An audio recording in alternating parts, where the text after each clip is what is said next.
dire quoi ça, l'homme du poisson et l'homme du Verseau? Bon. Alors disons que c'est une terminologie qui est énormément, peut-être même excessivement employée, mais étant donné qu'elle est employée pour me faire comprendre d'une certaine populace, j'emploie les mêmes mots. Je prends différents synonymes. On parle de l'ère du poisson, qui est une ère zodiacale qui dure approximativement, disons, 2160 ans. Et de l'ère du Verseau, qui va durer approximativement le même nombre de temps. Et présentement, on est dans une phase transitionnelle, c'est-à-dire une phase entre les deux, où on va avoir soit la planète Terre, soit le système solaire au complet, soit seulement le Soleil, qui pénètre dans l'air, qui va être en vue d'un signe zodiacal qui s'appelle le Verseau.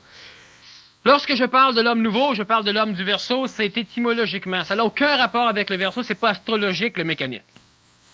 Alors, il ne faut pas penser que celui qui est Verseau, celui qui est Poisson, celui qui est Poisson, qui est né sous le signe zodiacal, disons, du Poisson, est un être ancien. Aucun rapport. Et l'astrologie, présentement, manipule l'homme pour différents mécanismes. Les planètes sont des entités qui sont en évolution. Ça, on va revenir, disons, plus tard là-dessus.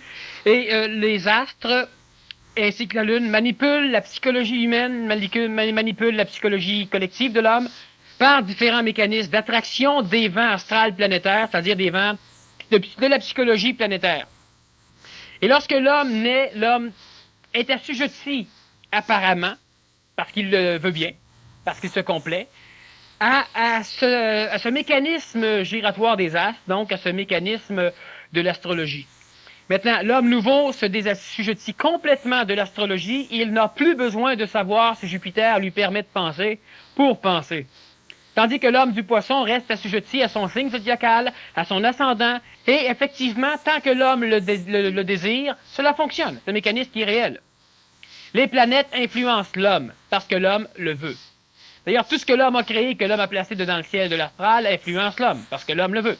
Alors, lorsque nous parlons de l'homme du Verseau, nous parlons de l'homme du Verseau d'une façon chronologique, et non pas astrologique. Ou encore, plus précisément, même d'une façon chrononomique.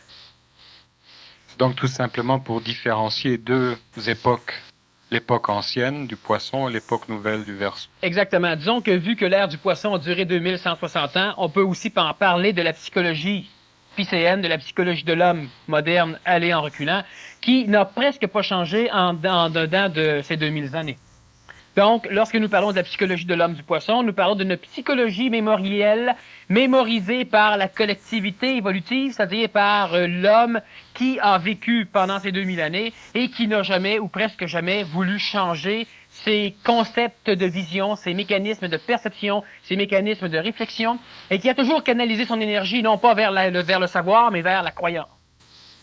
C'est normal, l'homme croyait bien faire. Il était inconsciemment bien heureux. Ça va changer. Oui, ça va changer, parce que l'homme est bien heureux. L'homme n'est pas bien heureux, il est inconsciemment inconscient, oui. Présentement, l'homme... Il y a une certaine forme de sécurité ou de bien-être. Il n'y a que cette sécurité, et cette sécurité, évidemment, n'est soutenue que par un mécanisme qui remplit un trou, donc nécessite le trou à remplir. Et dans l'homme du Verseau, donc dans l'homme nouveau, il n'y a pas de trou à remplir. Parce qu'effectivement, pourquoi recherches-tu la sécurité? C'est parce qu'il y a un trou, c'est-à-dire qu'il y a une lacune dans ta psychologie. Et cette lacune tend à attirer vers elle des énergies similaires, des énergies psychologiques qui vont la combler. Donc l'homme est toujours en recherche d'amour pour combler ce trou. L'homme est en recherche de sécurité, surtout les facettes d'expression de la psychologie matérielle ou de la psychologie psychologique. Et l'homme recherchant continuellement par attraction, qui est l'amour psychologique, à combler cette lacune, l'homme recherche la sécurité. Mais cette sécurité nécessite déjà, lorsque l'homme a la sécurité, il redevient insécure. Parce que l'homme ne connaît pas la sécurité authentique, c'est-à-dire l'ignorance de l'insécurité. L'homme ne connaît pas ça.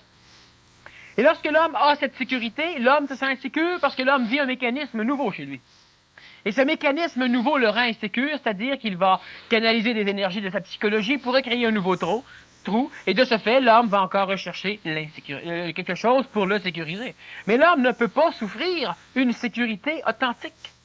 Une sécurité qui ne demande pas à l'homme d'avoir peur qu'un jour il perde cette sécurité. Et l'homme nouveau ne recherche pas la sécurité parce qu'il n'a pas d'insécurité. Donc, il n'a pas besoin d'avoir peur de se retrouver insécure.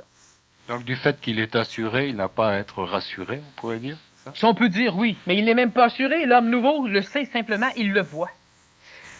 Pourquoi l'homme se sent-il insécure? Parce que premièrement, il tend à être normal, donc à être assujetti à la normalité. L'homme tient à être sécure parce que l'homme ne peut pas concevoir la nouveauté. C'est d'ailleurs un apanage de l'homme ancien. Il ne peut pas concevoir l'homme nouveau. Parce qu'il est jalouse, l'homme nouveau. Parce qu'il refuse l'homme nouveau. Il va mettre plusieurs raisons intellectuelles pour pouvoir se convaincre qu'effectivement l'homme nouveau n'existe pas. Mais l'homme ancien ne peut pas vivre quelque chose de neuf. Donc, il ne peut pas faire autrement que de toujours être insécure, parce que automatiquement, lorsque celui-ci, pour perdre l'insécurité, tu dois faire quoi? Tu dois simplement accepter de vivre un moment nouveau. Et lorsque le moment nouveau vient chez toi, l'homme ancien en a peur parce qu'il ne le connaît pas. Et il doit donc le mémoriser, c'est-à-dire qu'on appelle ça l'expérimenter.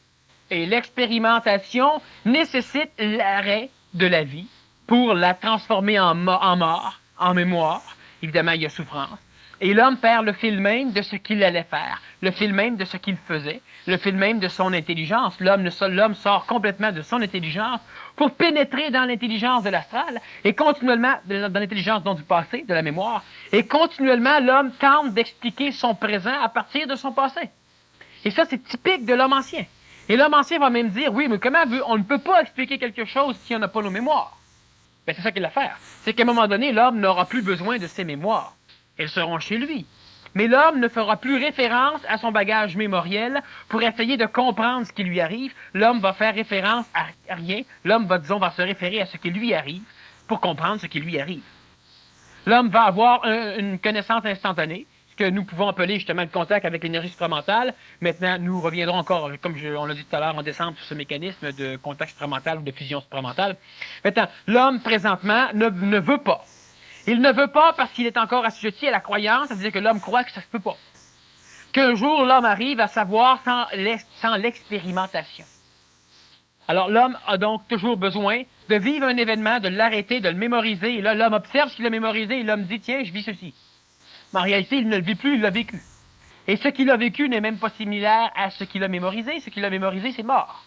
C'est de la mémoire. Et l'homme, continuellement, s'évertue à arrêter. Alors, l'homme recherche la sécurité parce que l'homme ne veut pas connaître l'instant présent, l'instantanéité. L'homme ne peut pas connaître l'instantanéité pour la simple raison, justement, que l'homme n'est pas un être réel. C'est-à-dire qu'il est réel, mais dans son expression, l'homme est un être psychologique. Et l'être psychologique naît de l'homme mémoriel. L'homme naît de tous les mécanismes qui vont se frotter l'un sur l'autre pour créer l'ego. Et cet ego ne veut pas connaître le moment présent, parce que dans le moment présent, il n'y a pas de mémoire. Et vu que l'ego est constitué de mémoire, dans le moment présent, il n'y a pas d'ego. Alors ce qui était tranquillisant ou rassurant pour l'homme du poisson, c'était le fait qu'il pouvait avancer, qu'il y avait toujours du plancher sous ses pieds, que l'homme nouveau, au fur et à mesure qu'il avance un pas, il n'y a pas de plancher, il y a du vide, mais quand il va poser le pied, le plancher va surgir juste en dessous. Exactement, le pied va se placer sur du plancher, même si le plancher n'est pas là. Ouais. Et ça, c'est un mécanisme qui est traumatisant pour l'homme ancien parce qu'il ne veut pas se risquer. Et c'est toujours ça. On parle, je prends un exemple bien évident, on parle souvent on dit que la foi peut charrier les montagnes. Moi, je dis que la foi charrie plus d'humains qu'elle charrie de montagnes, mais enfin. Si l'être humain aurait la foi, si par exemple l'un d'entre vous serait totalement convaincu, mais sans être perdu, donc intelligent, présent, comme vous l'êtes présentement, mais totalement certain, même pas convaincu, il sait, qu'il peut guérir instantanément une pathologie d'une personne particulière. Bon. Si il y a un accident dans la rue, la personne va voir l'accidenté, il le ramasse, il le lève debout, sachant qu'il va marcher. Ben, il va marcher. Mais malgré cette certitude qui va même dynamiser la religion catholique, par exemple, ou d'autres religions, il n'y a pas un seul foutu pratiquant qui est capable de vivre.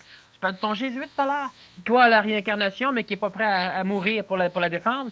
C'est ça le problème. Alors moi, c'est officiel que la foi, ça marche. Alors pourquoi tu t'en sers pas? Parce que s'en servir nécessite le fait de vivre dans le moment présent sans ego. Mais l'ego a peur de manquer son coup parce que l'ego ne peut pas vivre quelque chose de neuf. Et tant que l'ego n'aura pas expérimenté la guérison miraculeuse, il ne pourra pas y croire même s'il y croit. Donc cette dimension de foi dont tu nous parles, c'est une espèce de conscience absolue, Oui, c'est ça, hein? c'est ça.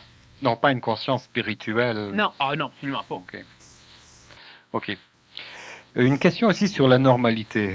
On nous dit, pour se connaître, l'homme a besoin d'un critère de comparaison. C'est faux.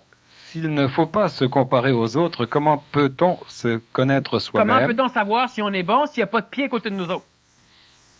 Fait qu'on doit donc cultiver dans notre société des imbéciles pour pouvoir se dire, moi, je suis intelligent.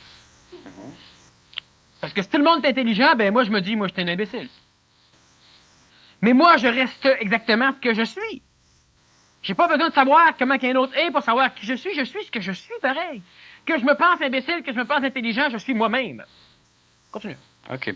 La collectivité semble être un défaut. Est-ce à dire que l'homme du Verseau est condamné à l'isolement? Non, l'homme collectif est condamné à l'isolement. Il est perdu dans le métro puis il se sent tout seul parce qu'il se parle même pas. Donc, pour se connaître, l'homme a besoin de critères de comparaison. Et ça, c'est une illusion, ça, c'est un masque, c'est une farce, c'est une attrape plus. Je cherche un mot encore plus. C'est bien que tu aies un micro. Pourquoi devrais-je continuellement, pour savoir qui je suis, vivre dans un monde que d'autres choses? Alors, on va maudire l'Union soviétique parce qu'on la compare. Et s'il n'y a pas mieux que l'Union soviétique, on va adorer l'Union soviétique. Je peux penser à un livre de Tintin que j'ai lu à un moment donné. Il parle de révolution là-dedans. C'est bon, Tintin, vous savez. Il parle de révolution, Tintin va se faire fusiller, puis tout le monde est là prêt à le fusiller. D'un coup, il y a un gars qui rentre. Ah, le général Machin Chouette vient de renverser, puis la révolution vient de gagner. Ah, tous les soldats. Ah, vive la révolution, tout le monde est content. On le fusille plus. 2 secondes après, il y a un autre qui rentre, dit c'est faux, c'est un mauvais message. Ah, abat la révolution, abat le tyran, vive l'autre, puis là, on veut le fusiller. Puis là, le gars rentre. Ah, ben là, abat encore, puis on change encore. Regarde les sondages d'un journaux. On avait dans le Journal de Montréal hier un sondage qui mettait une personne en haut point puis il y avait un crochet. Les sondages, c'est génial parce que ça permet à tous ceux qui n'ont pas d'idée, qui ne pensent pas, de voter pour le gagnant. Parce que l'homme vote toujours pour le vainqueur, pas pour celui qui pense qu'il est mieux, pour le gagnant. Alors là, ce qui arrive, c'est qu'on est obligé, moi je peux me dire, je suis meilleur. Pourquoi? Parce que j'ai François Côté. Ou je vais me dire, moi je suis pied. Pourquoi? Parce que j'ai François Côté. C'est ça qui crée le disciple et le maître.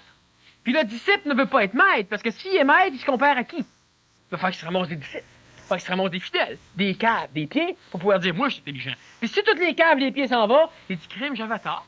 Je suis pas bon. Le monde m'écoute pas, le monde me suit pas. Je suis rien. Il est pas capable de le savoir de par lui-même. Quand un être humain fait le bien parce que tout le monde dit que c'est bien, c'est un cave. Parce que le bien, comme on en a déjà parlé, lors de la Deuxième Guerre mondiale, en Allemagne, le bien, c'était de tuer des Américains. Par contre, aux États-Unis, le bien, c'était de tuer des Allemands.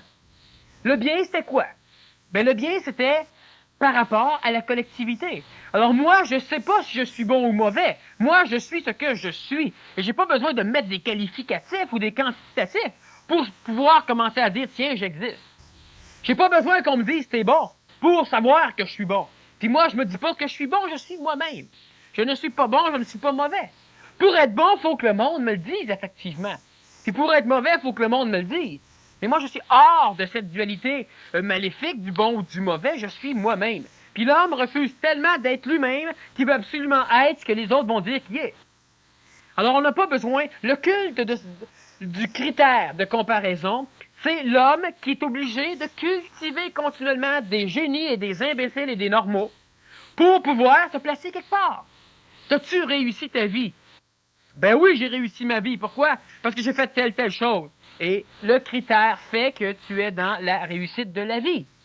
Et l'autre gars qui passe sa vie à se mordre les doigts parce qu'il n'a pas réussi sa vie, parce qu'il est dans le critère des ratés.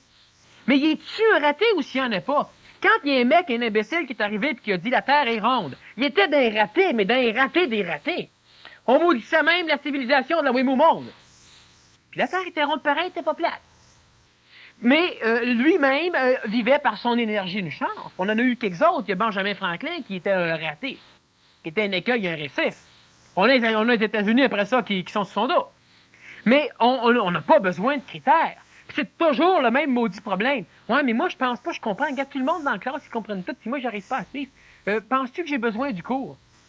Tu peux pas te poser la question à toi sans te comparer aux autres, te répondre toi-même. Non, moi je regarde les autres, puis si le prof me dit, hier une personne qui a appelé, qui me demande, est-ce que pensez-vous que c'est vrai telle chose? Puis c'est ça, c'est des bêtises que j'ai données. Ben, diplomatiquement. Mais qu'elle décide donc elle-même si elle va y croire ou si elle y croira pas. Pas qu'elle me le demande à moi s'il faut qu'elle y croie ou qu'elle y croie pas. On n'a pas besoin des autres pour savoir qui on est. Si on a besoin des autres, c'est parce qu'on refuse de savoir qui on est. On veut savoir qui, dans quels critères, la normalité est nous placer. Et ça, c'est du snobisme qui fait partie de l'évolution. Il y a un snobisme évolutif. Je suis un homme nouveau.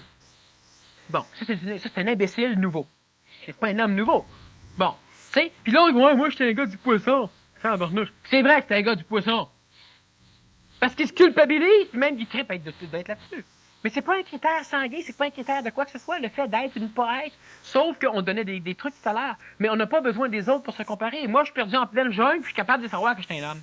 Peut-être un animal qui m'attaque, je n'ai pas besoin de me dire, ouais, mais c'est peut-être la nature, c'est peut-être... Non, je suis un homme, je sais qui je suis, puis moi, je continue à vivre. Puis si lui veut continuer à vivre, il est mieux de le planter ses dents dans un arbre ou ailleurs, pas sur moi. Parce qu'il y aura des mots du problème. Mais j'ai pas besoin d'avoir, mais pour ma fille qui est toute seule au Canada, ben, faut que je revienne vivant. Alors, ben, quelqu'un a besoin de moi. Voyons donc. Moi, je vis pour moi, je vis pas pour un autre. Mais l'homme passe son temps à vivre pour les autres. Il a besoin des autres pour savoir qui est là. Il a besoin de la souffrance pour savoir qui vit. Hein? Parce que sinon, il oublie qui vit. Un paquet de mécanismes comme ça. Et ça, là, faut que l'homme le comprenne parce que c'est ridicule. C'est sûr que les autres permettent de pouvoir t'imaginer que t'es quelque chose. Mais t'es qui, en fin de compte? T'es qui? Le gars qui est rendu à 79 ans, qui a une grosse business qui marche, qui a plus besoin d'argent pour vivre, le business, à un moment donné, elle perd un peu, puis le gars, il s'inquiète, le gars, il vient, puis il travaille, puis il travaille, puis il travaille. Il a plus d'argent qu'il n'en dépensera jamais. Mais ce gars-là, c'est un gars qui a réussi sa vie. À un moment donné, il y en a d'autres. La jeunesse va dire c'est un imbécile. Il y a des critères. Les critères changent. Tous ceux qui ont été des génies, tous ceux qui ont été des hommes corrects à un moment donné, par les générations qui suivent, sont traités d'imbéciles. Alors, à quoi ça sert de vouloir être normal? À un moment donné, il faudra que tout le monde se mette des quincailleries, des tournevis, des sauteuses, des cheveux, pour être normal. Puis à un autre moment donné, tout le monde avait le même petit chapeau, les mêmes pantalons, les mêmes bas, les trucs rayés, la même fleur ou le même mouchoir dedans, mouchoir qu'il fallait pas que tu mouches avec. Tu avais une autre dans tes poches pour ça. Tout le monde était habillé pareil, tout le monde s'en allait, les gros chapeaux, les bébelles, ça c'était normal. Puis quelqu'un qui était du monde, c'est quelqu'un qui était comme ça. Quelqu'un qui réussissait sa vie, c'est quelqu'un qui avait au moins 2 habits. Puis 2 pelles, une petite boîte noire, des souliers. Bon. Il réussissait sa vie. Puis à un moment donné, ben non, il fallait avoir des pantalons, il fallait se danser, il fallait ci, il fallait ça. Et les costumes de bain de ceux qui réussissaient leur vie, hein, ça a rétréci de plus en plus. Bon, ben alors pourquoi? Sur quoi on se base? On se base sur de la frime, on se base sur de l'illusion. Donc on n'a pas besoin de l'accréditation de la société pour être authentique. Ben voyons donc, Christy, tu réussis ta vie quand t'es médecin. Il y en a plein de médecins qui cherchent des jobs. C'est quoi? On peut pas se comparer aux autres. Faut pas. S'il ne faut pas se comparer aux autres, comment peut-on se connaître soi-même? Faites l'expérience, puis c'est simple. Commencez par essayer de vous comparer, puis ça va être dur. Ça va être dur parce qu'on vous a toujours montré à regarder votre frère, votre soeur, votre tante, le voisin, qui lui avait une belle étampe dans son bulletin. Lui, il était bon. Toi, t'avais pas grand-chose, t'avais rien, t'étais pas bon. Mais pourquoi fallait que tu sois comme l'autre? C'est ça, être bon, être comme l'autre. On peut pas être bon de cette façon-là. Ça, c'est le culte de la culpabilité, le culte de la compétition, le culte de l'indécence. Parce que si je peux pas monter en haut de l'échelle plus vite que toi, ben je prends un marteau, je t'assomme. Fait que là, je suis plus vite que toi. C'est ça. Si je peux pas être meilleur, ben je m'arrange pour que les autres soient moins bons. Je suis meilleur. Ça, c'est ça que ça développe dans nos sociétés. Puis on éduque encore de cette façon-là. Comment se connaître soi-même? Ben, pourquoi? Observez-vous donc. Vivez donc simplement, puis vous allez, si vous vous connaissez pas grave, vous vous connaissez pas présentement non plus. Sauf que vous allez commencer à être vous autres. Que vous n'êtes pas non. Ça a déjà un bon poids. La collectivité semble être un défaut. La collectivité, c'est pas un défaut, c'est 2 affaires. Mais le fait que l'homme veuille toujours être collectif, être normal, c'est un homme qui refuse de penser de par lui-même. Fait que si on déclare la guerre, c'est le Canada qui rentre en guerre. Toi, tu vas te battre. Tu veux pas te battre. Puis tous ceux qui sont sur le champ de bataille veulent pas se battre. Mais tout le monde se bat. La collectivité veut se battre, mais l'individu veut pas. On se bat. C'est toujours ce qui se passe. On a des élections, les individus sont pas contents, mais la collectivité va pour. C'est toujours ce qui se passe. Puis là, c'est encore le même mécanisme. Les sondages servent à quoi? Pourquoi avertir la population qu'un tel est en avant? Parce qu'on sait que le gars vote pour celui qui est en avant. Fait que là, l'opposition résiste suite. Pas vrai, le sondage n'est pas bon, on en a un autre qui dit l'inverse. On joue avec les impressions, en fait. Ben oui, c'est sûr. Parce que l'homme est collectif. Ah bon, mais si tout le monde passe par là, moi, je suis un gars aussi brillant qu'eux autres, c'est que moi avec, je vote. J'ai gagné mes élections. J'ai mis un gouvernement qui m'a maudire dans 2 mois. Fait. Alors, c'est ça, c'est réellement ridicule. On fête quand on gagne ces élections. Pourquoi? Parce qu'on se fait dire par la collectivité qu'on avait raison. C'est pour ça qu'on est content de gagner des élections. Puis quand on est peur, on parle pas trop. Parce qu'on a l'impression que la collectivité ayant voté pour un autre, qu'on avait tort. Puis quand on les gagne, Raymond avait raison. On n'avait pas plus raison. Si tu avais tort, tout le monde avait tort avec toi. C'est pas que tu avais plus raison, il faut que tu le saches toi-même. Pas à partir de ce qui se passe. Et c'est-à-dire que l'homme du Verseau est condamné à l'isolement. On vous dit franchement, moi, je suis capable par moi-même de savoir ce que j'ai. Fait que j'embête jamais François de demander si ce que j'ai dit c'était correct, si ma conférence était bonne, si je suis bien habillé, si je suis ci, si je suis ça. Non, absolument pas. Puis j'en ai plein d'amis, puis on n'est pas isolés, mais on vous dit franchement que toutes les mascarades, tous les masques, tous les visages que l'homme se donne, ben on les brise, on n'en a pas. Fait qu'on est capable d'être authentique, puis moi vous dire franchement, c'est mauditement plus facile, puis mauditement plus fun de vivre avec du monde authentique que vivre avec du monde qui ont tout un protocole pour arriver à pouvoir se toucher. Alors on n'est pas condamné à vivre dans l'isolement. Moi, je suis capable de m'observer et de savoir si ce que je fais est intelligent ou non. J'ai pas besoin de demander à un autre. Parce qu'imaginez-vous donc que l'autre, il me le demande quand il veut le savoir. Fait que si lui, il ne sait pas, pourquoi il faut que je lui demande à lui pour que lui me dise si ce que moi je fais c'est correct?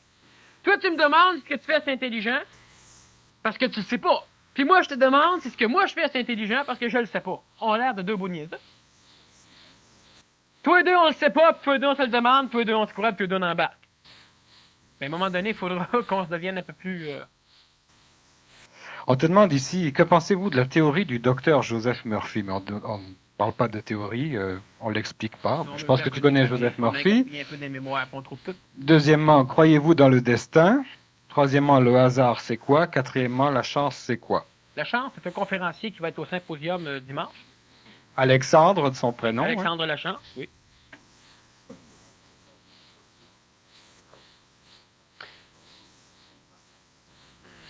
Que pensez-vous de la théorie du docteur Joseph Murphy? Les théories, des théories. Ce que je pense de ça, c'est une chose. Ce que le monde en pense, c'est autre chose. Et si je dis ce que j'en pense, ben le monde, il y en a d'autres qui vont arrêter de penser ce qu'il en pensait, puis qui vont penser ce que j'en pense. Alors, c'est pas compliqué.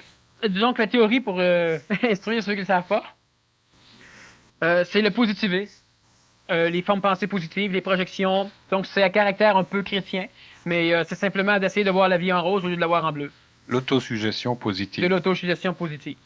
Alors, tout ce que vous avez à faire, c'est d'expérimenter. Si ça fonctionne, ça fonctionne. Puis quand ça ne marchera plus, ben, oubliez-le. Tout. Demandez-moi pas ce que j'en pense. Croyez-vous dans le destin?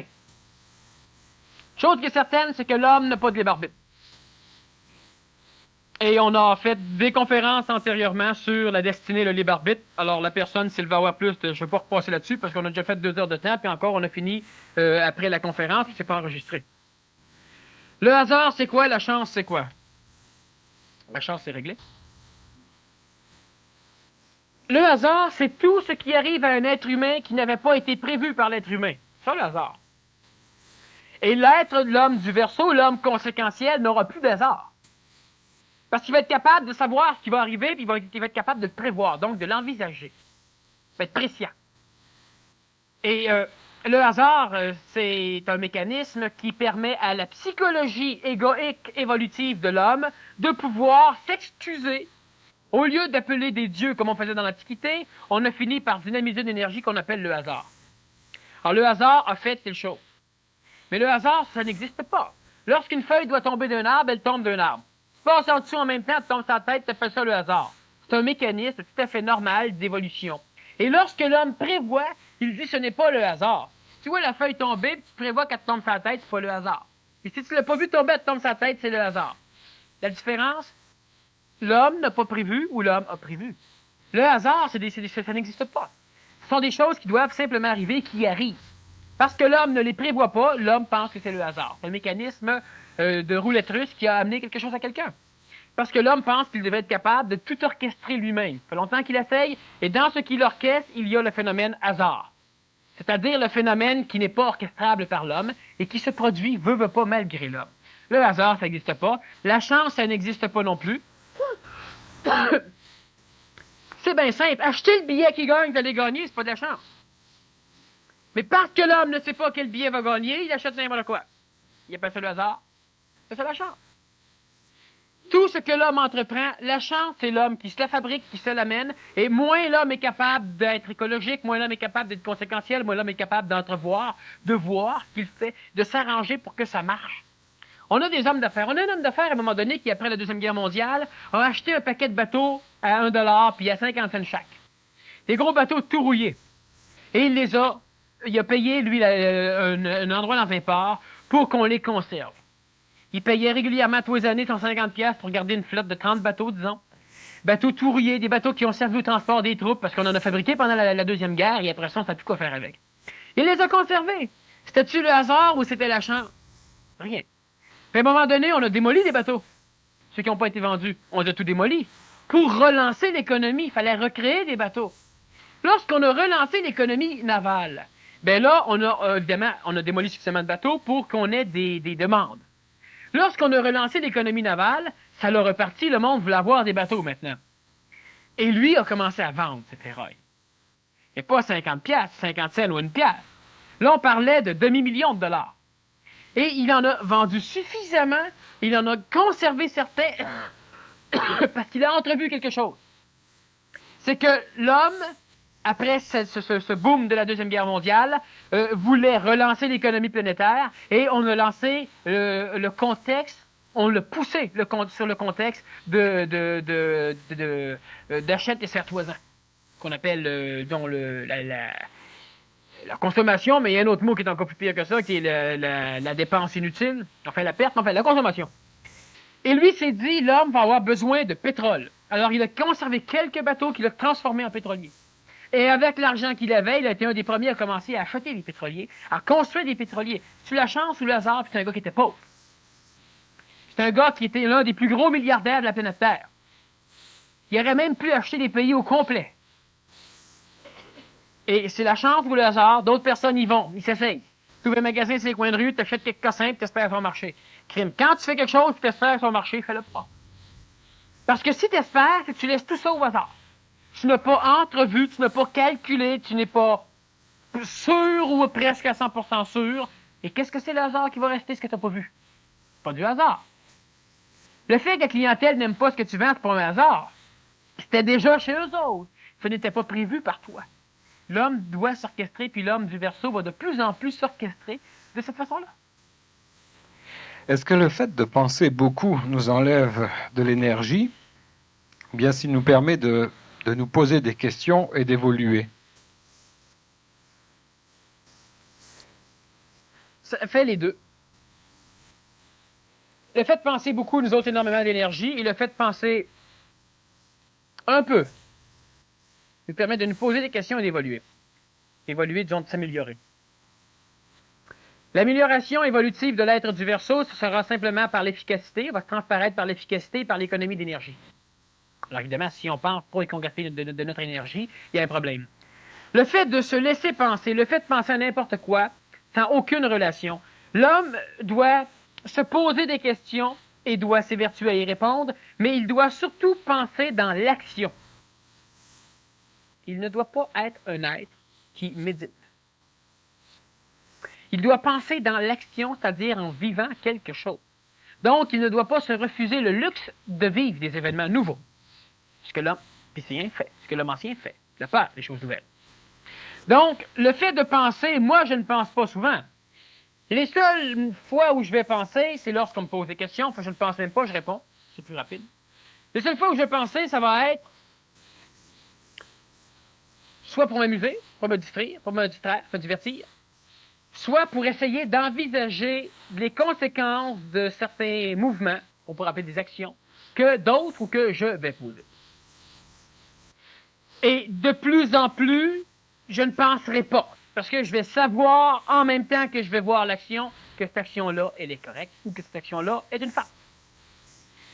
Présentement, l'homme doit se poser des questions et l'homme doit tenter d'y répondre, mais sans s'obliger d'y répondre. C'est-à-dire que l'homme n'arrive pas, l'homme qui pense, s'épuise dans la pensée et l'homme oublie de vivre. Parce que sachez bien que la pensée, c'est un mécanisme qui présentement occupe l'esprit de l'homme. C'est un mécanisme qui permet d'interpréter l'énergie mentale pour l'ego, d'instruire l'ego. Quand la pensée se met au service du mental. Présentement, l'ego, l'homme, la pensée, n'est qu'un mécanisme totalement psychologique, totalement égoïque, qui essaie de rassurer la psychologie, qui essaie de rassurer l'ego. Donc, on pense pour essayer de se donner des structures qui vont pouvoir supporter l'insécurité de l'ego. Ce mécanisme, ce genre de pensée n'est pas correct. Lorsque l'homme crée, lorsque l'homme pense, lorsque l'homme dessine un plan, l'homme pense. L'homme pense dans l'action. Ce mécanisme de pensée n'est pas une perte d'énergie. Même si tout ce que l'homme dessine et l'homme planifie, l'homme l'oublie après. Il n'a pas nécessairement perdu son énergie. L'homme a commencé à exprimer sa pensée, à exprimer l'énergie intentionnelle, même s'il la colore, à exprimer donc l'énergie créatrice, même s'il la colore. Donc, ce qui fait que penser dans l'action n'est pas une perte d'énergie. Vous marchez, vous pensez, vous jouez avec quelqu'un, vous pensez, vous construisez quelque chose, vous conduisez un auto et vous pensez à votre conduite, mais la vraie vie n'est pas constructive, elle n'est pas évolutive. L'homme envisage, l'homme spécule, l'homme philosophie, l'homme pense depuis longtemps, et l'homme ne fout rien. Ceux qui méditent, méditent. Dans l'instantanéité de leur méditation, ils ont l'apparence de la béatitude. Pendant qu'ils méditent, donnez-leur un petit chinois sur l'oreille. Donc, avec la béatitude, on va partir vite en maudit. Pourquoi? Parce que l'homme vit une béatitude qui appartient à une technique, mais l'homme n'est pas en paix. L'homme pense qu'il pense et l'homme pense qu'il ne pense plus. Mais l'homme est déconnecté d'une réalité. Et la réalité, c'est celle-là qu'il faut vivre. Pas fuir la réalité, être dedans. Et si on pense dedans, on est pas mal plus proche d'une pensée vivante que de pensée morte qui essaye d'expliquer ce qu'on a vécu et qui essaye d'expliquer un avenir qu'on a peur. Un avenir qu'on vivra jamais en plus. À propos de la procréation, il ne faut pas procréer pour combler une lacune psychologique, dites-vous. Pourtant, le monde de l'homme du Verseau, privé d'émotions, semble être un monde extrêmement inflexible, inhumain, dans lequel l'homme serait l'esclave de sa logique pure dictatoriale. Qu'en pensez-vous? Bon. C'est une grosse Bertha, ça. J'en ai chauffé une longtemps quand je faisais l'ambulance. C'est intéressant comme question, ça. Oui, c'est une question qui est correcte. Bon. Il ne faut pas procréer pour combler un besoin psychologique, dites-vous. Cela veut dire, disons qu'on pourrait dire qu'il faut procréer pour combler des besoins psychologiques. Alors, on pourrait donc parler de l'être d'une société humaine où on procrée pour combler des besoins psychologiques. L'enfant qui ne nous aime pas, ben on le sac dehors. L'enfant qui ne fait pas tout ce qu'on lui demande, l'enfant qui n'est pas l'enfant de nos rêves, ben celui-là, non seulement il ne comble pas nos besoins psychologiques, mais il nous en crée. Alors, ce fait que là, celui-là, là, on tape, on le tapoche, on l'éduque, on le bat, on l'envoie dans une école spécialisée. On fait tout, on met des lois pour qu'il comble le besoin psychologique de la société, puis si ça marche pas, ben là, il demande de serrer son camp. Bon. Pourtant, le monde de l'homme du Verseau privé d'émotions, et le monde du Verseau ne sera pas privé d'émotions, il sera privé de souffrance. Et si la souffrance, c'est l'émotion, ben il sera privé d'émotions. Mais on a une autre conception de l'émotion que la souffrance. L'homme du Verseau est capable d'aimer. Mais il n'y a pas grands hommes du Poisson qui sont capables d'aimer. L'homme du Verseau n'est pas capable d'haïr. C'est une perte d'énergie, c'est stupide d'haïr. Lorsque je vois quelque chose, je le trouve beau ou je le trouve neutre. L'homme du Poisson le trouve beau ou le trouve laid. Et il y a des différentes paliers de beauté et de laideur. Lorsque l'homme du Verseau observe quelqu'un, il ne peut pas le juger. On peut dire que ce n'est pas un monde humain, parce qu'il faut juger. Il faut dire, tu vu le cap? Ah, j'aimerais ça être comme lui. Pas de faire. Mais ça va être un monde inhumain. Parce que l'homme du Verseau va être capable de s'amuser sans perdre, sans gagner. Donc, il n'y aura pas ce stress-là. Il va être capable de travailler en admettant l'erreur. Il va être capable de trouver une fleur extraordinairement belle. Puis quand la fleur est morte, il comprend que la fleur meurt. Il va être capable de trouver une fleur belle pour ce qu'elle émet, pour ce qu'il y a comme communication énergétique entre la fleur et lui. L'homme du Poisson ne peut pas. L'homme du Poisson trouve une fleur belle parce que cette fleur-là suscite chez lui une émotion qu'il aime. Alors, il arrache la fleur, il la tue, il la met des bocals, puis il continue à la trouver belle. Puis quand la fleur est morte, il en arrache un autre, il met des bocals, puis il la trouve belle. Ou bien non, il prend une photo, puis il admire la photo. C'est ce qui se passe chez lui. Mais pas la relation entre la fleur et lui. Et ça, c'est le monde de l'humain présentement. Alors, il aime l'enfant, mais l'enfant vieillit. Fait que l'enfant, ben, il l'aime quand il est petit. Tout le monde aime ça, les animaux, quand ils sont petits. Il les aime moins quand ils sont plus grands. C'est la même chose. Et vous êtes capable d'aimer tous les enfants que vous rencontrez. Êtes-vous capable d'aimer tous les adultes que vous rencontrez? Non. Mais l'homme du Verseau va être capable d'aimer tous les adultes, tous les chiens, tous les chats, tous les tigres, tous les crapauds, tous les sangsues, tous les vers de terre, tous les enfants. Ils ne sont pas capables d'en détester parce qu'il n'y a pas d'intelligence dans la répulsion. Alors, ce ne sera pas un monde humain, ça va être un monde surhumain. Privé d'émotions, non. D'émotions qui viennent manipuler son mental, qui viennent l'envoyer dans la merde, oui. Il n'y aura pas d'émotions comme ça. Un être extrêmement inflexible, c'est évident. Entre ce qui est intelligent et ce qui ne l'est pas, faut-tu être flexible? Faut être flexible. Ben, l'homme du poisson est flexible. L'homme du poisson, il est flexible. L'homme du poisson voit un juste milieu entre la vérité et le mensonge. La vérité, c'est ça. Le mensonge, c'est pas bon. Mais on va vivre entre les deux. C'est plaisant, c'est bon. Mais ça vivra plus. C'est sûr qu'il va être inflexible, l'homme nouveau. On fait-tu la guerre? C'est stupide, la guerre. Fait qu'on ne fait pas. Au nom de l'argent, au nom de Dieu, au nom de n'importe qui, on ne ferait pas de guerre. Il n'y a pas de juste milieu entre ce qui doit être fait et ce que l'homme aimerait faire émotivement. Tu veux t'acheter une auto, tu n'as pas d'argent. Moi, je vais m'endetter, puis après ça, ben, quand je suis prêt à payer, ben, je la revendrai ou je verrai en temps et lieu. Moi, je vis au jour le jour. C'est pas ça, vivre au jour le jour. C'est souffrir au jour le jour. Pas vivre au jour le jour. L'homme nouveau ne fera pas ce genre de choses. Alors, il ne sera pas, présentement, l'homme est complètement l'esclave de son émotion. C'est qu'il ne voit même pas qu'il souffre. Il ne voit même pas pourquoi il souffre. Puis en plus, il ne veut même pas cesser de souffrir. L'homme nouveau ne sera pas l'esclave de son intellect. Il n'y aura pas d'intellect. L'homme nouveau va être l'intelligence qui va s'exprimer chez l'homme. Et non plus juste l'émotion. L'émotion régie par l'émotion collective en plus, hein, parce que c'est même pas votre émotion qui s'exprime. Vous aimez ce que vous devez aimer. Vous aimez ce qu'on vous a montré d'aimer. Hein? C'est important, mot à dit. Inflexible, inhumain, surhumain, dans laquelle l'homme serait l'esclave de sa logique pure dictatoriale. Qu'en pensez-vous? Une logique dictatoriale, effectivement. Présentement, on pollue énormément. Mais c'est pas grave, on a du fun, le temps qu'on pollue. Puis quand on aura bien pollué, ben là, on payera les pots cassés. La logique dictatoriale de l'homme nouveau va faire que non. On pollue pas. C'est pas bon de polluer. C'est pas intelligent de polluer. Cassons-nous la tête, puis cherchons. Mettons-en de l'argent, pas pour dépolluer, mettons-en de l'argent tout de suite. Pas dans 15 ans, pas dans 20 ans pour dépolluer. Tout de suite. Puis mettons des énergies tout de suite, même s'il faut qu'on dorme moins souvent, pour régler ça tout de suite. Puis quand on tombe pas, là, on pourra commencer à s'amuser. Ça, c'est dictatorial. Mais c'est la même dictature, plus intelligente que l'homme du poisson. Lui, il dit non, tripons, amusons-nous, oublions tout. Puis quand il sera trop tard, là, on l'arrangera. C'est dictatorial. Ça passe par-dessus son intelligence. L'intelligence, tu veux rien savoir d'intelligence. Pour l'instant, il faut s'amuser. Il faut vivre notre vie tout de suite. Quand on sera plus vivable, comme plusieurs vont dire, s'il y a une guerre nucléaire, oh, moi, je me suicide. Parfait. Quand on sera plus vivable, on se tirera une balle derrière la tête en espérant qu'il y aura encore assez de balles pour cette poule. Puis l'homme du Verseau te dit, ben non, quand ce sera plus vivable, voyons, arrangeons-nous pour que ce soit vivable. Puis commençons tout de suite.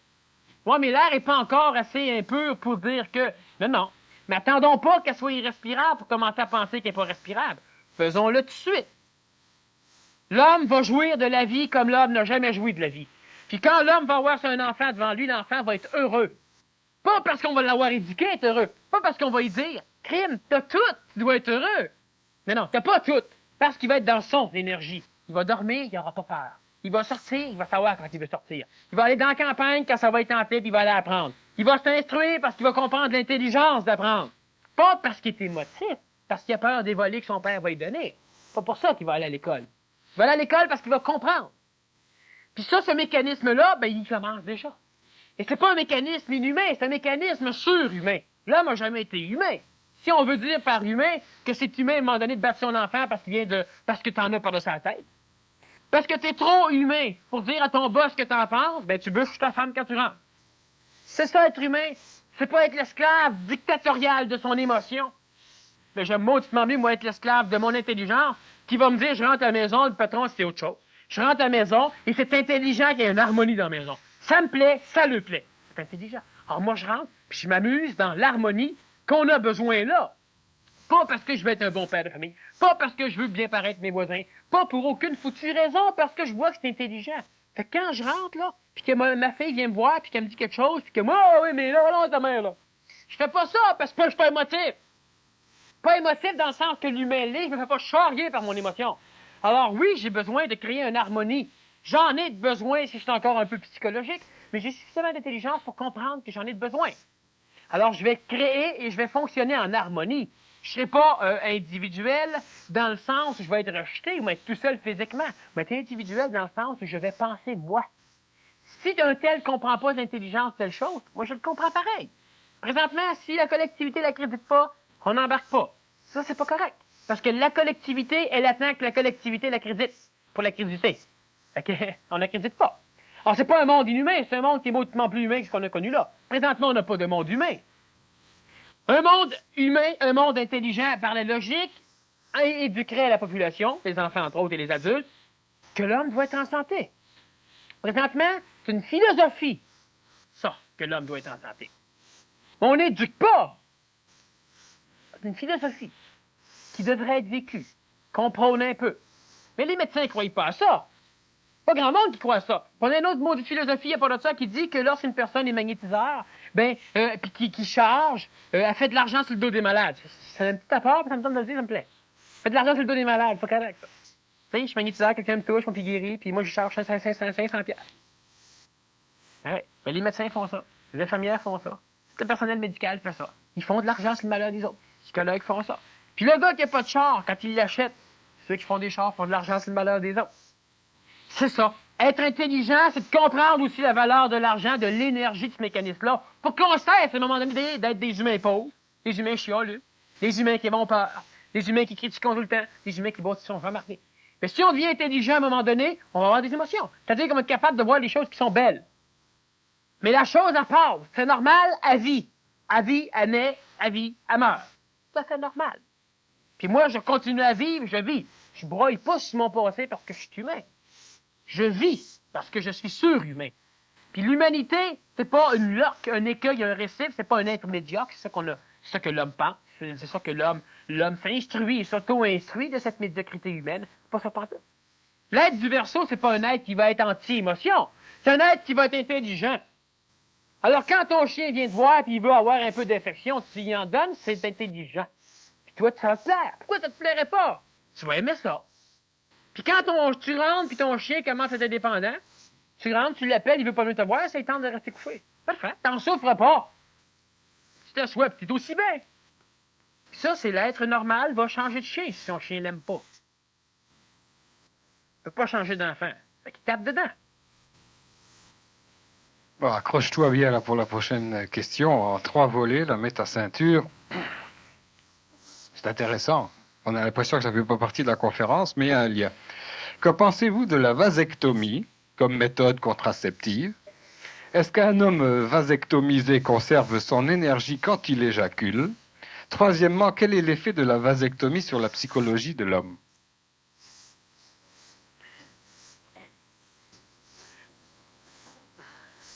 Pas drôle. C'est la réalité, ça. Oui, mais c'est ça, mais au moins c'est une question qui pourrait toujours avoir un apanage constructif. Le seul foutu problème, c'est que je ne peux pas répondre à cette question-là. Pour la simple raison que je suis conscient de l'écosystème psychologique de l'homme. Je ne peux pas répondre pour la simple raison que certaines personnes ont été vasectomisées. Si ce n'est pas bon, qu'est-ce qu'ils vont foutre psychologiquement, s'ils n'ont pas la résistance psychologique et énergétique pour pouvoir endurer ce choc? Si je dis que c'est bon pour contrebalancer ce mécanisme, je compte de la foutaise. Et il y a des choses qui le sont, des choses qui ne le sont pas. Une chose qui est sûre, c'est que présentement, il y a beaucoup de formes de tendances évolutives dans notre société, et soit dit en passant, même une vasectomie qui ne peut pas être réinstaurée chirurgicalement, peut l'être quand même à un moment donné chez la personne sans chirurgie. Et je ne veux pas dire que c'est bon ou mauvais, je vous explique simplement un principe qui est un phénomène qui est correct. comme les personnes qui sont incurables du cancer et qui, à un moment donné, guérissent. Alors, cherchons pas à savoir pourquoi ça fonctionne.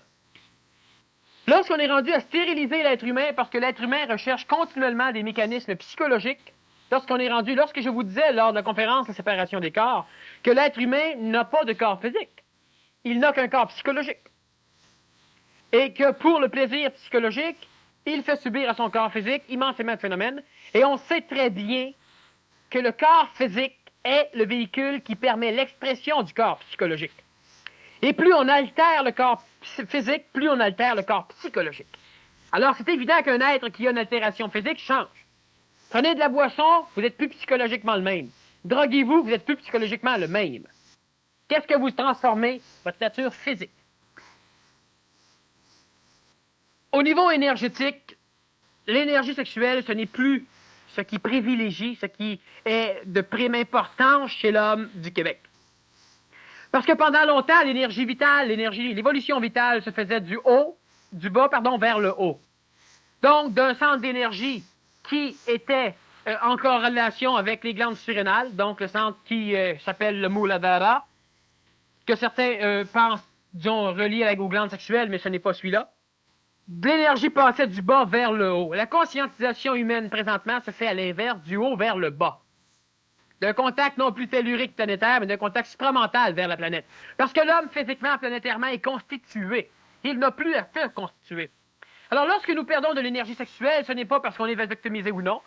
Nous perdons de l'énergie dans des relations qui sont trop fréquentes. On l'a déjà vu et on va revenir sur ce mécanisme à un moment donné dans une conférence juste là-dessus. Mais ce n'est pas parce qu'un être est vasectomisé ou qu'un être a subi différents autres phénomènes, hystérectomie, ces choses-là, que la personne cesse d'évoluer. L'énergie de l'évolution ne se fait plus par le tantrisme sexuel ou par ce genre de mécanisme, il va se faire de haut en bas. Alors ne perdez pas la tête. Parce que là, ça va être pas mal plus compliqué que... Et ne pas perdre la tête, c'est dans des mécanismes psychologiques, dans des mécanismes de drogue, dans des mécanismes d'excès de boisson, dans des mécanismes d'excès d'amour, c'est qu'il y en a qui viennent fous que ça, dans des mécanismes de plusieurs formes d'excès, où l'homme, à un moment donné, perd sa tête. Alors, pour le reste, ici, je ne veux pas répondre à ces questions pour la simple raison que ça ne servirait à pas grand-chose. Mais est-ce que dans le privé, tu y répondrais à ce genre de questions-là si la personne vient te voir après la conférence? En privé, j'y répondrais, mais il se trouve que présentement, je ne réponds en privé qu'aux personnes que j'ai en séminaire.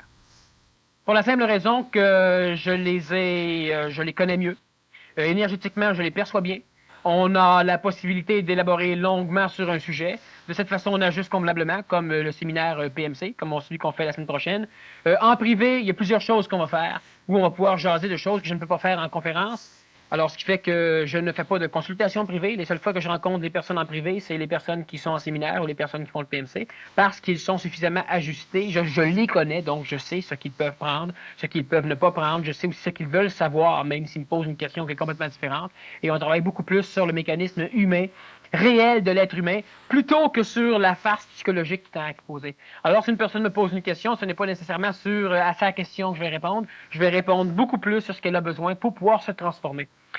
Alors, ce qui fait qu'en privé, dans un séminaire, je réponds à certaines choses. Le mécanisme comme ça, on pourrait l'élaborer convenablement, oui, mais pas en privé.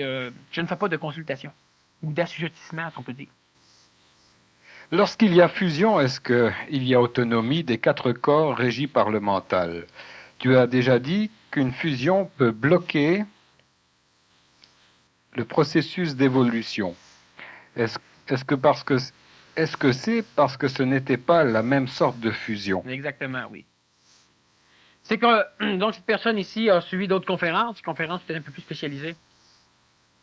Lorsqu'il y a fusion des corps planétaires, cela cela donne la possibilité à chacun des corps de se contrôler lui-même. C'est-à-dire que la psychologie n'intervient plus dans le corps physique, dans le corps vital, dans le corps mental. Le corps physique sait ce qu'il a besoin, et il en est ainsi pour les autres corps.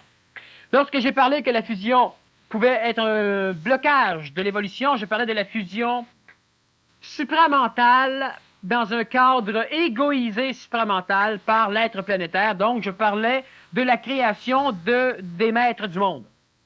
De ceux qui vivent dans l'Agartha, de ceux qui vivent dans Shambhala, de ceux qui ont certaines liaisons avec le Prieuré de Sion, avec différents autres personnages, qui se sont fait avoir par, disons, si on peut dire, là, Je parle ainsi simplement pour bien brasser la cage de ceux qui suivent ces maîtres-là. Et ce processus fusionnel, sur lequel on va revenir sans doute un peu plus au mois de décembre, ce processus fusionnel est un processus qui limite l'être humain à ne plus pouvoir entrer en contact avec les énergies supérieures à l'énergie supramentale parce qu'il crée un corps qui va être planétaire et qui va contenir 5 corps de base, c'est-à-dire le corps vital, le corps physique, le corps vital, le corps astral, le corps mental et le corps supramental. Ce qui est une chose qui ne doit pas se faire. Il y a une fusion psychologique, il y a une fusion par contact entre l'être planétaire et l'être supramental. Mais lorsque la fusion se fait d'une façon égoïque, c'est-à-dire que l'être supramental, mental, astral, vital et physique devient un être planétaire, donc il n'a plus de relation, il ne peut plus par attraction attirer les énergies supérieures à l'énergie supramentale, comme énergie bouddhique, etc.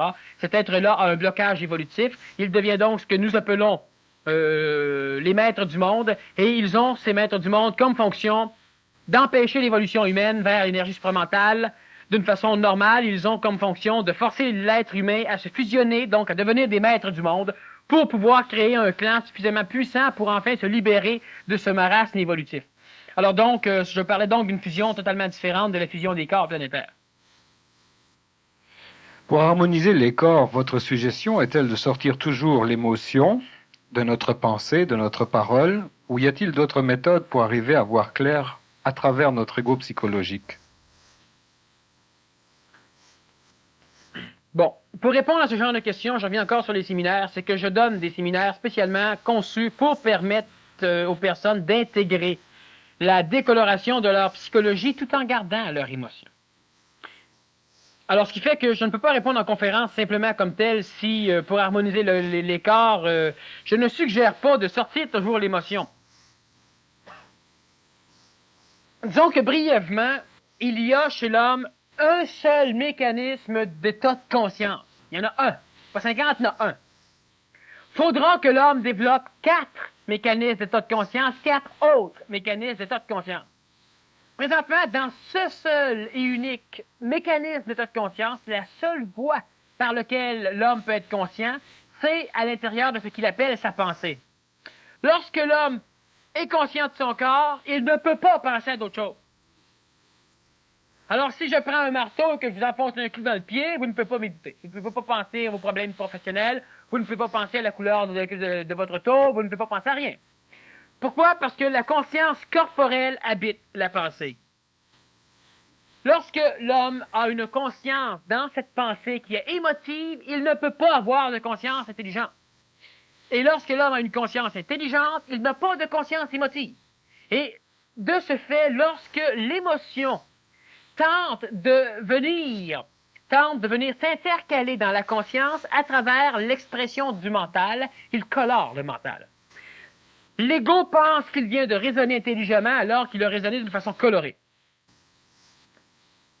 L'émotion ne pénètre pas l'énergie mentale. Par contre, dans la conscience où l'ego vient se référer, lorsque le mental et l'émotion viennent s'exprimer, ou la mémoire colorée par l'émotion vient s'exprimer, l'ego croit que c'est l'intelligence, l'ego croit que c'est le je suis, l'ego croit qu'il est authentique. Donc, l'homme doit développer un endroit chez lui, autre que la pensée, un endroit où il y aura une conscience physique, où il y aura une conscience vitale, où il y aura une conscience astrale, conscience psychologique, émotive, mémorielle, où il y aura une conscience mentale, et où il y aura une conscience supramentale.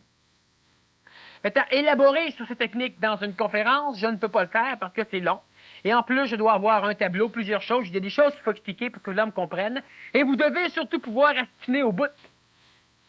Dans un séminaire, ce que vous ne comprenez pas, ben vous le dites. Puis on lâche pas tant que c'est pas compris. Et les portes sont pas barrées, évidemment. Personne qui trouve qu'elle n'a plus d'affaires là peut s'en aller. Il n'y a aucun problème. Mais normalement, ça n'arrive pas. Les personnes comprennent.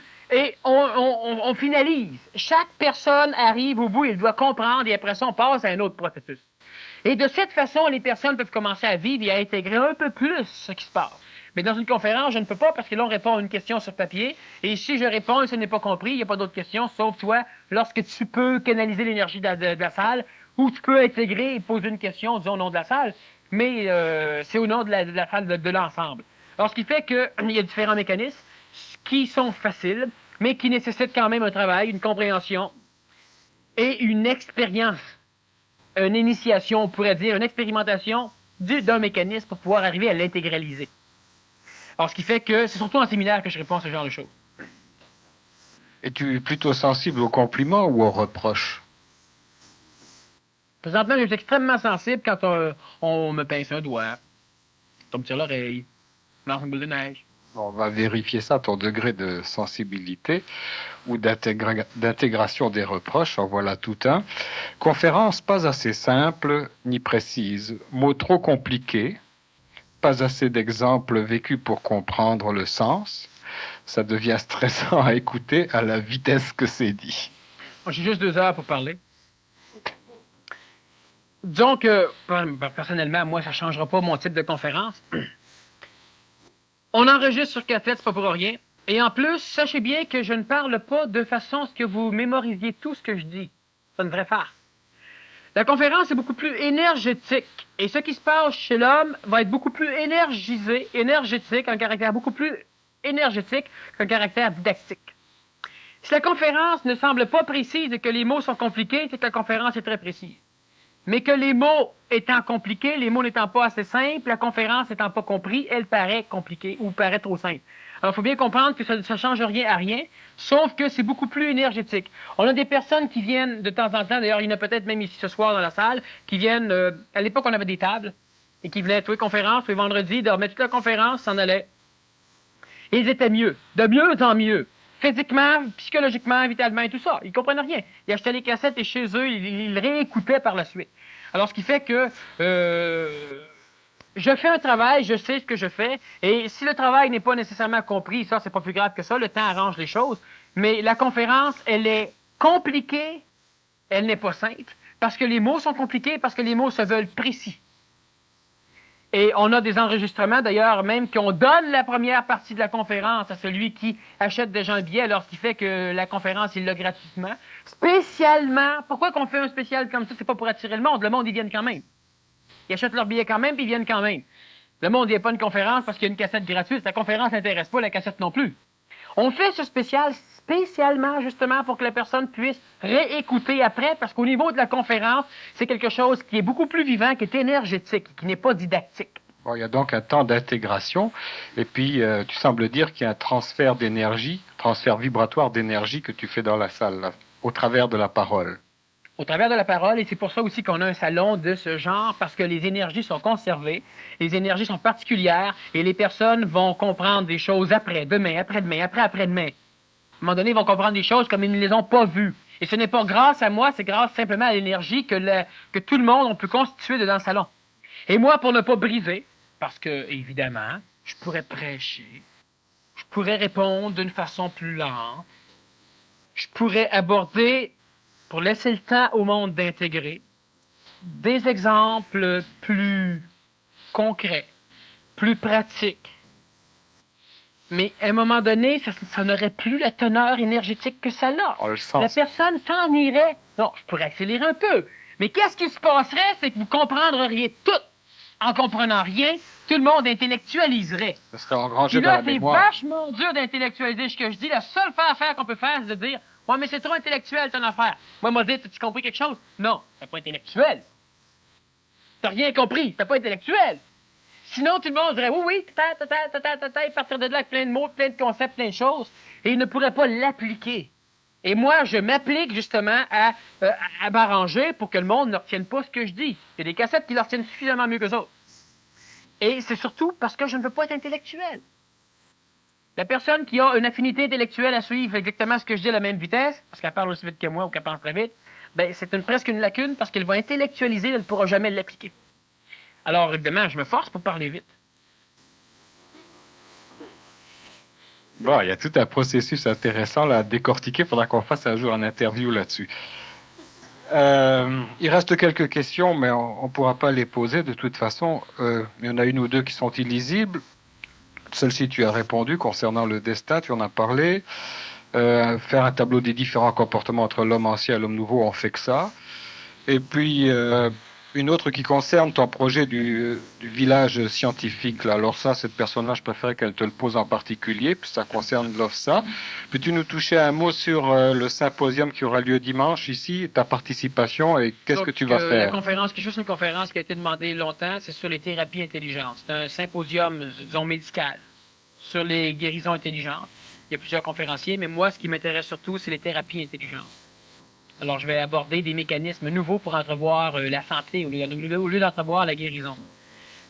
Ça permet quand même aux personnes de s'ajuster, disons, de son pourrait dire de se guérir, mais c'est une conférence qui va être assez... C'est la compréhension de la relation qu'il peut y avoir entre les mécanismes de... Oui, c'est que la compréhension amène souvent à la guérison. Mais l'homme ne recherche pas à comprendre, l'homme recherche à être guéri. Est-ce que tu abordes ça au point de vue psychosomatique, là, au niveau de l'action de la On peut pensée la sur porter autrement, toutes les maladies sont psychosomatiques. Et puis, il y a une autre chose, c'est que Mario voulait que je dise qu'il restait juste quelques places pour le prochain séminaire et qu'il y avait énormément de personnes qui avaient bourdonné autour. Alors, ceux que ça peut intéresser, le prochain séminaire, c'est une fin de semaine intensive et c'est le 5 et 6 octobre prochain, donc la fin de semaine prochaine. Alors, ceux que ça intéresse, ceux qui bourdonnaient, je pense que Mario, tout à l'heure, il fait des simagrées pour ça.